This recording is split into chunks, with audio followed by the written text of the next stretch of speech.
Hello সবাইকে সবাইকে good morning. আবার চলে এসেছি একটা ভ্লগ নিয়ে। এটা খুব লং ভ্লগ হবে না, এটা খুব ছোটোখাটোর মধ্যে আমি রাখার চেষ্টা করেছি। আমি আর বোন আজকে চলেছি, একটা ব্রাইডাল ওয়ার্ক ছিল আমাদের, রিসেপশন ব্রাইডাল ওয়ার্ক, যেখানে যাচ্ছি।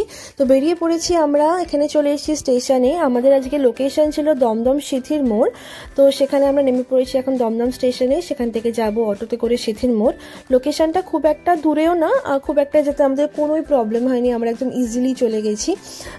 আমাদের অ্যাকচুয়ালি জানা ছিল না, যে কারণে একটু ফোন করে করে যেতে হয়েছে ঠিকই, বাট খুব একটা বেশি দূরে ঝামেলার রাস্তা ছিল না একদমই, আমাদের কোনোই প্রবলেম হয়নি সেরকমভাবে। তো যেতে যেতে দেখছিলাম ডান দিকে একটা সার্কাস বসেছে। তো তারপর আমরা ওখান থেকে হাঁটছিলাম হাঁটতে দেখলাম একটা বিশাল বড় ফ্ল্যাট। তো আমি আবার তখন ডিসকাশন করছিলাম যে যারা ওপরে থাকে তারা মেবি মাসে একদিনই লিফটে করে নিচে নামে, কারণ কি কোথাও যাতায়াত করতে হলেও তো ওখান থেকে নামাটাও একটা খুবই দুষ্কর বিষয়। Anyways, jokes apart. তো এখন আমরা প্রায় চলেই এসেছি আমার ব্রাইডাল লোকেশানে। আজকে ছিল রিসেপশন ব্রাইডাল। যাকে সাজাতে গেছি সেই ছিল আমার কলেজের জুনিয়র। তো আমাকে বেশি দিন হয়নি যে বুক করেছে, ও আর ওর হাজব্যান্ড দুজনেই খুব ভালো, খুব ওয়েল বিহেভড সবাই বাড়ির। তো আমরা এখন চলে এসেছি, আর এখানে গিয়ে দেখি যে ব্রাইডের একটু লেট হয়ে গেছে, কারণ কি আমরা যখন ঢুকেছি তখনও ওর ভাত কাপড় হয়নি। তো ভাত কাপড় হবে, তারপরে আমরা মেকআপ স্টার্ট করব। তো দেন আমরা গিয়ে আমাদের একটা ঘর ওরা অ্যারেঞ্জ করে দিল, যেখানে বাড়িতে তো সব রিলেটিভসরা থাকেই। তো এখানে বোন লাইট সেট করছিল, আর আমি আমার জিনিসপত্রগুলো সব গুছিয়ে নিয়েছিলাম। ইতিমধ্যে আমার খুব ঘাড়ে ব্যথা করছিল, তো বোনকে বললাম একটু আমাকে ম্যাসাজ করে দে। তো এখন বসে বসে ফোন ঘাঁটছি, কোনো কাজ ছিল না। ব্রাইডের অলরেডি অনেকটা লেট হয়ে গেছে, আমরা বসে ওয়েট করছিলাম যে কখন আসবে। আমি অনেকটা, মানে আমরা পৌঁছেছি প্রায় 2:30 পৌনে 3টে নাগাদ আমরা পৌঁছে গেছি, পৌনে 3টার আগেই পৌঁছে গেছি আমরা। বাট ব্রাইড এসে প্রায় 4টের সময়, কারণ কি অনেক লেট হয়ে গেছে। দেখো এখন হচ্ছে ভাত কাপড়, আমি অল্প করে দেখানোর চেষ্টা করছি, বাট অত কাছাকাছি গিয়ে ভিডিও করা হয়নি। তো আজকে আমার ব্রাইডের সঙ্গে আরও বেশ কয়েকটা হেয়ার স্টাইলও ছিল। এই যে আমার মিষ্টি ব্রাইড চলে এসেছে, দেবলীনা, ও আমার কলেজের জুনিয়রে, যেমনটা তোমাদেরকে আমি আগেই বললাম।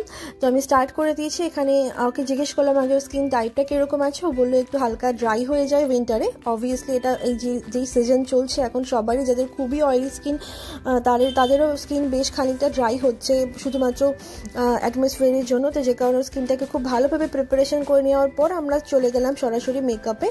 তো এখানে আমি প্রাইমার অ্যাপ্লাই করে নিচ্ছি ওর স্কিনে। ওর খুব একটা বেশি ওপেন পোর্স ছিল না, যে কারণে খুব বেশি প্রবলেমেটিক স্কিন ওর ছিল না।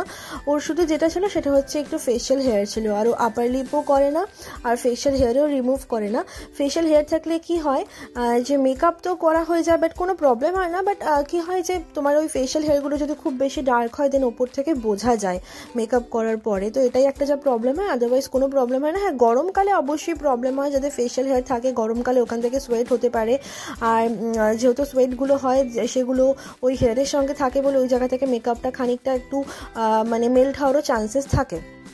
এই বিষয়গুলো গরমকালে হয়, বাট শীতকালে সেরকম একটা প্রবলেম হয় না। তো দেন আমি ওর কনসিল করে নিলাম সফারেলের প্যালেট থেকে। ওখান থেকে আমি ওর হালকা করে বেসটা একটু সেট করে নেওয়ার পর ডাইরেক্টলি চলে যাব ফাউন্ডেশনে।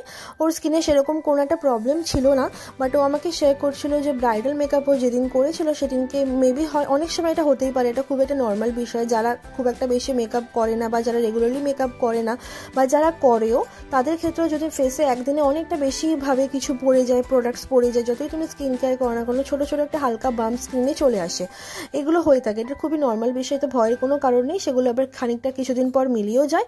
আদারওয়াইজ তুমি যদি বাড়িতে এসে একটু বরফ রাব করো, বা একটু যদি আইস দিয়ে জিনিসটাকে রাব করো স্কিনে, দেন ওটা অনেকটা মিলিয়ে যায়, এটা হয়ে থাকে। দেন আমি এখানে আজকে ওর বেসটা আমি পিএসসি দিয়ে করেছি, পিএসসি এন্ড ম্যাক মিক্স করেই করা হয়েছে ওর বেসটা আজকে। তো বলেছিল যে ওর সেরকমভাবে কোনো ডিম্যান্ড ছিল না, বাট এখন দেখছি সবারই খুব একটা বেশি হেভি মেকআপ পছন্দ করে না কেউই, সবাই চায় একটু লাইটের মধ্যে দেখতে সোবার লাগে, এলিগেন্ট লাগে, এরকমভাবে। দেন আমি স্টেপ বাই স্টেপ এখানে ওর সমস্ত কিছু করে নিয়েছি মেকআপগুলো। আর দেন আমি ওর হেয়ারটা ভাবছিলাম যে কী করবো, ওর চুলটা বেশ খানিকটা বড়ই ছিল, আর ও আমাকে বলেছিল যেটা তোমার ভালো লাগে সেটা তুমি করে দাও। তো আমি ওকে সাজেস্ট করেছিলাম যে হেয়ারটা বান করে নেওয়ার জন্য, মানে খোপা করে নেওয়ার জন্য স্টাইলিং করার পর, তো সেটাতে এগ্রি করেছে, আর কোনো প্রবলেম হয়নি। এখন আমি চলে যাচ্ছি ওর আইব্রোটা কমপ্লিট করে নেওয়ার পর আই মেকআপে চলে যাব। যেহেতু ওর শাড়িটা ছিল বেনারসি পার্পল কালারের, তো আমি চেষ্টা করেছি সেই কালারটাকে রেখেই একটা আই মেকআপ করার জন্য, যাতে আই মেকআপটা একটু আমি হেভি দেওয়ার চেষ্টা করেছি, যেটাতে ও মানে ওকে আর কি দেখতে যেটাতে ভালো লাগবে সেরকমভাবে। তো চলো তোমরা দেখে নাও স্টেপ বাই স্টেপ। এখন আমি করছি কন্ট্যুর। তো কন্ট্যুর করাটা ওর ফেসে খুব একটা বেশি প্রয়োজন ছিল না, ছোটোখাটো ফেস ছিল, খুব মিষ্টি মুখ ছিল, তো যে কারণে খুব একটা বেশি হেভি কন্ট্যুর বা হেভি কোনো কিছুরই প্রয়োজন ছিল না।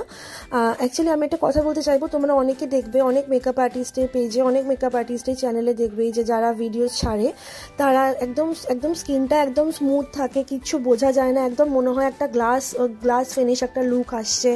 এরকম কিভাবে হয় তোমরা অনেকে ভাবো, বা যারা হয়তো তাদের কাছ থেকে সাজার পর নর্মাল কারোর কাছ থেকে সাজো তখন ভাবো যে তাদেরটা এত সুন্দর হয়, কিন্তু তাহলে আমাদেরটা এরকম কেন হয় না। তো এই ক্ষেত্রে আমি তোমাদেরকে একটা কথাই বলতে চাইবো যে দেখো, মেকআপটা হচ্ছে মেকআপ করলে পরে সেটা তুমি স্কিনের উপর যাই দাও না কেন সেটা কিন্তু বোঝা যাবেই। এরকম নয় যে তুমি মেকআপ করছো দেখে তোমার মনে হবে পুরো স্কিনটা একদম তোমারই স্কিন, এরকম কিন্তু কখনোই হতে পারে না। আর তোমরা যে ভিডিওসগুলো দেখো, যে ফটোসগুলো দেখো, ম্যাক্সিমাম ক্ষেত্রে কিন্তু সেগুলোতে ফিল্টার ইউজ করা থাকে। হ্যাঁ, সব মেকআপ আর্টিস্টরা করে না, যে আমি যেটা বলছিলাম যে হ্যাঁ সব মেকআপ আর্টিস্টরা কিন্তু সেরকমভাবে করে না, কিছু কিছু এক্সেপশন অবশ্যই রয়েছে। সবাই একদম কিছু মেকআপ আর্টিস্ট আমি এরকম দেখেছি যে একদম নন ফিল্টার যে ফেসটা হয় মেকআপ করার পর, ব্রাইডাল মেকআপের পর, পার্টি মেকআপের পর, সেটাই তোমাদের সামনে তুলে ধরে। আর আমি মনে করি সেটাই তুলে ধরা উচিত, কারণ কি ফিল্টার ইউজ করলে পরে একটা মানুষের মনে একটা অন্যরকম ধারণা চলে আসে যে আমাকে হয়তো দেখতে এরকমই লাগবে, আমার হয়তো স্কিনটা এরকমই দেখতে লাগবে, কিন্তু সেটা কখনো হয় না। আর একটা জিনিস কি, সবাই যারা স্কিনে খুব প্রবলেম থাকে তারা এক্সপেক্ট করে যে মেকআপ আর্টিস্ট আসবে, এসে আমাকে 1 ঘন্টার মধ্যে বা ওই 3 ঘন্টার মধ্যে আমাকে মেকআপ করে আমাকে আমার স্কিনটা একদম গ্লাস ফিনিশ করে দেবে। আমার স্কিনে কোনো প্রবলেম থাকলে পরে, কোনো বাম্পস থাকলে, কোনো পিম্পলস থাকলে পরে, অ্যাক্টিভ অ্যাকনে থাকলে পরে সেগুলো সব কিছু একদম ভ্যানিশ হয়ে যাবে। এটা কিন্তু কখনোই পসিবল হয় না। হ্যাঁ, এই ধারণাগুলো থেকে আস্তে আস্তে বেরোতে হবে, তা না হলে কিন্তু কখনোই তোমরা মেকআপের যদি তোমরা জিনিসটাকে অ্যাকচুয়ালি না বোঝো তাহলে কিন্তু তোমরা কখনোই স্যাটিসফাইড হবে না বিষয়টাকে নিয়ে। তো এখানে আমি যে আই মেকআপটা করছিলাম সেখানে আমি আউটার কর্নারটাকে একটু স্মোকি রাখার চেষ্টা করেছি, ইনার কর্নারটাকে একটু হাইলাইট করেছি গ্লিটার দিয়ে, দেখো তোমরা। তারপর আমি এখানে করে নেবো লিপস্টিকটা অ্যাপ্লাই, পাউডারগুলো ব্রাশ আউট করার পর। দেন আমি দিয়ে দিলাম ফিক্সার দিয়ে খুব ভালো করে ফেসটাকে আমি সেট করে নিলাম। আর যাদের চোখে একটু মানে প্রবলেম থাকে, অনেকে আমি দেখেছি যাদের চোখ থেকে একটু জল পড়ার প্রবলেম থাকে তাদেরকে একটু সাজাতে প্রবলেম হয়, বাট ওরও প্রবলেম ছিল, আগের দিনও বলছিল, শেয়ার করছিল, বাট আমার ক্ষেত্রে এরকম যেদিনকে আমি করতে গেছিলাম সেদিনকে সেরকম একটা কোনো প্রবলেমই হয়নি। তো তারপর আমি এখানে লিপস্টিকটাকে অ্যাপ্লাই করে নিয়েছিলাম। তো লিপস্টিকে আমি এখানে একটা রেড কালার দিয়ে আগে ভালো করে লিপটাকে আউটলাইন করে নিয়েছি, দেন আমি চেষ্টা করছিলাম একটু নিউডের মধ্যে কালারটা রাখার জন্য। দেন আমি এই কালারটা অ্যাপ্লাই করেছিলাম। এই কালারটা অ্যাপ্লাই করার পর আমি দেখলাম যে একটু হয়তো মানে একটু হয়তো জিনিসটা ফুটছে না, দেন আমি এটার উপর একটা লাইট একটা pink colour, matte colour apply করেছিলাম। তো সমস্তটা অ্যাপ্লাই করার পর যখন পুরো লুকটা যখন কমপ্লিট হলো, যখন ওর হেয়ার স্টাইল সব কিছু কমপ্লিট হলো, দেন আমি দেখলাম যে হয়তো ঠোঁটে একটু গ্লস দিলে পরে জিনিসটা আরও বেশি ভালো লাগবে, দেন আমি একটু গ্লসও অ্যাপ্লাই করে নিয়েছিলাম। দেখো, এটা হচ্ছে আজকের ফুল লুক। তোমরা অবশ্যই জানিও কেমন লাগছে ওকে দেখতে। আর যদি তোমাদের আমার এই ভিডিওটা ভালো লেগে থাকে তাহলে অবশ্যই লাইক করে দিও। আবার দেখা হবে পরের কোনো একটা ভিডিওতে। সবাই ভালো থেকো, সুস্থ থেকো, হাসি খুশি থেকো, টাটা।